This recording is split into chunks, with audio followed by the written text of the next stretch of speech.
colliding and merging. Where did this sound come from?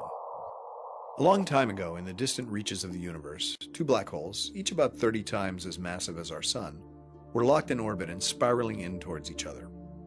The only visible traces of this spinning cataclysm would have been the way their gravitational fields warped the light of distant stars. Even as they collided and merged, there wasn't a flicker of light to be seen. The real and very violent action in this system was in the form of gravitational waves, ripples in the very fabric of space and time. These waves were constantly draining energy from the black hole orbits, leading to their ultimate collision and merger to form a single black hole. At that instant, the power of the gravitational waves was 50 times greater than that of all the stars in the universe combined. That pulse of gravitational waves, lasting only a fraction of a second, expanded through the universe, passing unimpeded through countless galaxies. About 1.3 billion years later, it reached Earth. Gravitational waves alternately stretch and squeeze space itself and everything they pass through, but the effect is minuscule.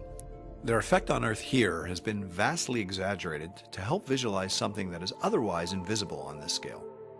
To detect them and directly measure their properties, scientists built LIGO, the most sensitive measuring device ever made. LIGO uses a device known as an interferometer to measure the tiny displacements in space. In this simplified representation, a laser beam is sent towards a partially reflecting mirror and split along two paths. The beams travel along the 4-kilometer arms and reflect back towards the central mirror, which recombines them, directing their light to a detector. As the gravitational waves pass, the distance between the central beam splitter and the end mirror stretches along one arm and compresses along the other. This changes the time it takes the light to travel along the arms.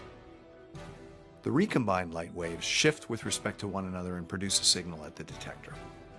Incredibly tiny stretching and squeezing of space can actually be measured directly in this way. How little does space distort to make this signal? Let's zoom into a hydrogen atom until we reach the proton at its core. LIGO is so sensitive it can measure changes in distance as tiny as 1,000th the diameter of a proton. And this tiny measurement, made by LIGO, was the final step in a journey that began 1.3 billion years ago in the distant universe when two black holes collided.